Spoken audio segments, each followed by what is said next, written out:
Hello everyone, hope you are doing very well. ये है हमारा part 8 of chapter 2 of CA inter audit, जिसमें हम डिस्कस करने वाले हैं टेस्ट योर नॉलेज के क्वेश्चन, जिसमें एमसीक्यूज और करेक्ट इनकरेक्ट हम डिस्कस करेंगे। इसके पहले audit planning, preliminary audit engagement activities जो रहती है, ऑडिट प्रोग्राम क्या है, ओवरऑल ऑडिट स्ट्रेटेजी क्या है, केस स्टडी और टेस्ट योर अंडरस्टैंडिंग के वीडियोस मैंने अपलोड कर दिए हैं। होप आपने वो देख लिए होंगे। उसी के बाद ये टेस्ट योर नॉलेज का वीडियो देखना आपके लिए एडवाइजेबल रहेगा, क्योंकि इसमें वो सारे कॉन्सेप्ट जो है वही यहां पर हम डिस्कस करने वाले हैं, उसी के क्वेश्चन हम डिस्कस करेंगे। अगर आपने ऑलरेडी पढ़ लिया है ये चैप्टर तो भी आप ये देख सकते हैं।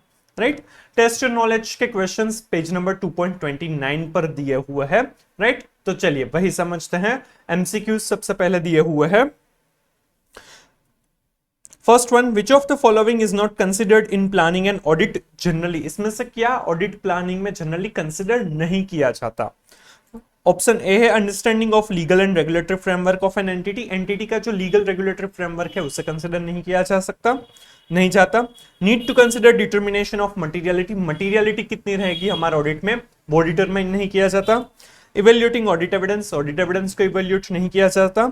एंड फोर्थ ऑप्शन है need to consider involvement of expert. Expert को इन्वॉल्व करना चाहिए या नहीं वो डिसाइड नहीं किया जाता। यहां पर आएगा ऑप्शन सी है वो करेक्ट आंसर है, क्योंकि इवेल्युएशन ऑफ ऑडिट एविडेंस है वो ऑडिट प्लान करने के बाद एग्जीक्यूशन ऑफ ऑडिट में कवर अप होता है। प्लानिंग के टाइम पर इवेल्यूएट नहीं किया जाता एविडेंसेस को। राइट, तो understanding of legal and regulatory framework है, मटीरियलिटी डिसीजन है, या फिर एक्सपर्ट की इन्वॉल्वमेंट को कंसिडर करना या नहीं, वो सारी चीजें ऑडिट प्लानिंग में कंसिडर की जाती है, but evaluation of audit evidence नहीं की जाती। तो यहां पर करेक्ट आंसर आएगा सी। फिर सेकंड क्वेश्चन है, which of the following is true about audit plan. Audit plan के लिए यहां पर जो ऑप्शंस दिए उसमें से कौन सा सही है? Once an audit plan has been finalised for an engagement, changes can not be made to it. ये ऑप्शन कह रहा है कि ऑडिट प्लान एक बार बन गया फिर उसमें कोई भी चेंजेस नहीं हो सकता। राइट, ये गलत है ना, क्योंकि ऑडिट प्लान है वो तो एक बार बन गया, उसमें चेंजेस होते रहते हैं। ये सलमान खान थोड़ी है, ऑडिट प्लान है तो इसमें तो चेंज हो सकता है। राइट, तो ये तो आंसर नहीं आएगा। Audit plan includes scope, timing and direction of plan risk assessment procedure. Audit plan में scope, timing and direction of risk assessment procedure cover up होता है, तो ये भी गलत है, क्योंकि nature, timing and extent of risk assessment procedure है वो ऑडिट प्लान में कवर अप होता है। ओवरऑल ऑडिट स्ट्रेटजी में scope, timing and direction of audit है वो कवर अप होता है, तो ये भी आंसर नहीं आएगा। थर्ड ऑप्शन है, changes in audit plan can not lead to change in audit strategy. Audit plan में चेंज होगा तो ऑडिट स्ट्रेटजी में चेंज नहीं होगा, ये भी गलत है, क्योंकि ऑडिट स्ट्रेटजी में चेंज होगा तो ऑडिट प्लान में चेंज होगा, ऑडिट प्लान में चेंज होगा तो ऑडिट स्ट्रेटजी में चेंज होगा, क्योंकि ये दोनों है वो inter related, closely inter related activities है। एंड फोर्थ ऑप्शन है, audit plan has to be documented by the auditor. Audit plan है वो ऑडिटर को डॉक्यूमेंट करना चाहिए, तो ये आंसर सही है। ऑडिट स्ट्रेटजी, ऑडिट प्लान और सिग्निफिकेंट चेंजेस टू देम, ये सारी चीजें ऑडिट डॉक्यूमेंटेशन का पार्ट होगी, उसे डॉक्यूमेंट करना चाहिए, तो आंसर डी आएगा। राइट, फिर थर्ड एमसीक्यू है, which of the following is not included in an audit programme normally. Normally इस चारों में से कौन सी चीज ऑडिट प्रोग्राम में कवर अप नहीं होती है? एक्सटेंट ऑफ चेकिंग, कितना चेक करना है, डेट ऑफ चेकिंग, कब चेक किया, नेचर और टाइप ऑफ प्रोसीजर, कौन सी ऑडिट प्रोसीजर करनी है। Right, and planning of risk assessment procedure. यहां पर आंसर आएगा D, planning of risk assessment procedure. Risk assessment procedure audit programme का पार्ट नहीं होगा। एक्सटेंट, डेट एंड नेचर और type of audit procedure audit programme का पार्ट होगा। Right, फिर फोर्थ एमसीक्यू है, which of the following is not an advantage of an audit programme. इस चार में से कौन सा ऑडिट प्रोग्राम का एडवांटेज नहीं है? First, it acts as a guide for audit of coming years. Coming years के लिए, सक्सीडिंग ईयर्स के लिए गाइडेंस के लिए हेल्पफुल होगा, तो ये एडवांटेज ऑडिट प्रोग्राम का, क्योंकि इस साल जो ऑडिट प्रोग्राम हमने बनाया, जो फॉलो किया, वो हम नेक्स्ट फॉलोइंग ईयर्स में यूज कर सकते हैं as a guide. Second option है, it fixes responsibility of assistants. Assistants की रिस्पॉन्सिबिलिटीज, किसने क्या काम किया वो पता चलेगा, तो ये भी एक ऑडिट प्रोग्राम का एडवांटेज है। अकाउंटेबिलिटी पता चलेगी, किसने क्या काम किया, अगर कुछ गलती मिलती है तो उसको हम पकड़ सकते हैं। राइट, थर्ड ऑप्शन है, it serves as a shelter for assistant. ये एज अ शेल्टर यूज हो सकता है, अगर असिस्टेंट की एफिशिएंसी नहीं है, वो कोई गलती करता है, तो वो एज ऑडिट प्रोग्राम को शेल्टर बना लेगा कि ऑडिट प्रोग्राम में नहीं लिखा था इसलिए मैंने नहीं किया। राइट, तो ये डिसएडवांटेज है, ये एक्चुअली एडवांटेज नहीं है, तो आंसर सी आएगा।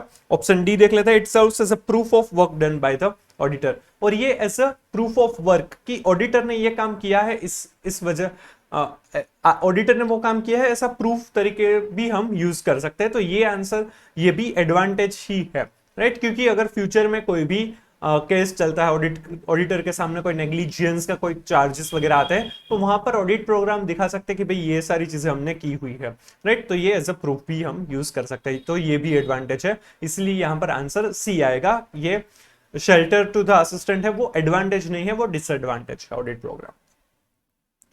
फिफ्थ एमसीक्यू है, which of the following is most important principle for formulating an audit plan. Audit plan बनाने के लिए मोस्ट इंपोर्टेंट प्रिंसिपल कौन सा है नीचे में से? Gaining knowledge of clients workforce, client का वर्कफोर्स है उनके बारे में नॉलेज लेना। Gaining knowledge of clients business, clients के बिजनेस के बारे में समझना। Gaining knowledge of clients vendors, client के वेंडर्स के बारे में समझना। या फिर gaining knowledge of tax laws applicable to client, या फिर क्लाइंट को जो टैक्स लॉज एप्लीकेबल है वो उसके बारे में जानना। यहां पर आएगा answer B, gaining knowledge of clients business. Clients business समझना नेसेसरी है, उसी के बेसिस पर हम अच्छे से ऑडिट प्लान बना पाएंगे। सिंपल, ये एमसीक्यूज थे। अब देखते हैं करेक्ट इनकरेक्ट। फर्स्ट स्टेटमेंट है, the establishment of the overall audit strategy and the detailed audit plan are not necessarily discrete और a sequential process but are closely interrelated since changes in one may result in consequential changes to other। Audit और overall audit strategy है वो sequential और discrete phase नहीं है, but वो inter related है, इसीलिए एक में चेंज आएगा तो दूसरे में भी चेंज आएगा, राइट। ये स्टेटमेंट जो है वो करेक्ट है, इसी तरह से होगा, राइट। चलिए इसका आंसर देखते हैं। Correct, once the overall audit strategy has been established, an audit plan can be developed to achieve the audit objectives through the efficient use of the auditor's resources। एक बार ऑडिट प्लान, ऑडिट स्ट्रेटजी बन जाती है, उसके basis पर audit plan बनाया जाता है और रिसोर्सेज को प्रॉपरली यूज किया जाता है। The establishment of the overall audit strategy and the detailed audit plan are not necessarily discrete or sequential processes, but are closely interrelated since changes in one may result in consequential changes to the other। Right? जो question में था वही लिखा हुआ है। Second sentence है, establishing an overall audit strategy that sets the scope, timing and direction of the audit and that guides the development of the audit plan is prerogative of the management। Audit strategy बनाएंगे वो किस तरह से होगा? Scope, timing and direction of audit decide किया जाएगा और उसके बेसिस पर डेवलपमेंट ऑफ ऑडिट प्लान किया जाएगा, और ये मैनेजमेंट के लिए बेनिफिशियल है। प्रेरोगेटिव मतलब कि beneficial to the management, but ये गलत है, प्रेरोगेटिव टू द मैनेजमेंट नहीं है, ये ऑडिटर के लिए ही हेल्पफुल होगा, right. Incorrect, the auditor shall establish an overall audit strategy that sets the scope, timing and direction of the audit and that guides the development of the audit plan। Simple.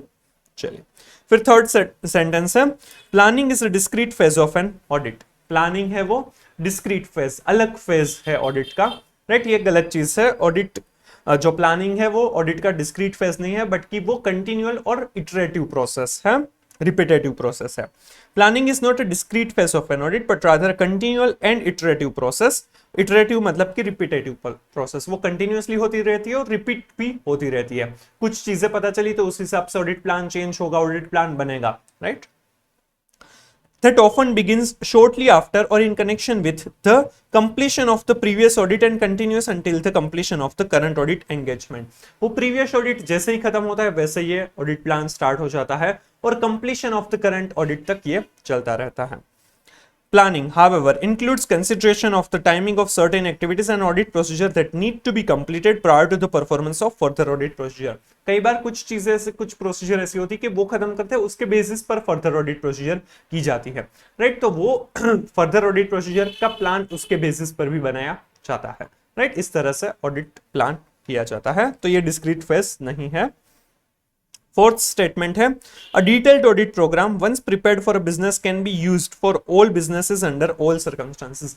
एक बार जो audit programme बना लिया वो सारे ही businesses के लिए सारी ही सर्कमस्टांसेस में यूज हो सकता है, तो ये गलत है। ऑडिट प्रोग्राम, एक ही ऑडिट प्रोग्राम बनाना सारे ही बिजनेस सारी सर्कमस्टांसेस में पॉसिबल नहीं है, वो प्रैक्टिकल नहीं होगा क्योंकि सिचुएशन टू सिचुएशन वो चेंज होना चाहिए। Incorrect,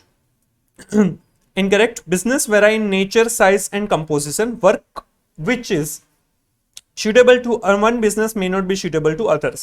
Efficiency and operation of internal controls and the exact nature of the service to be rendered by the auditor are the other factors that vary from assignment to assignment.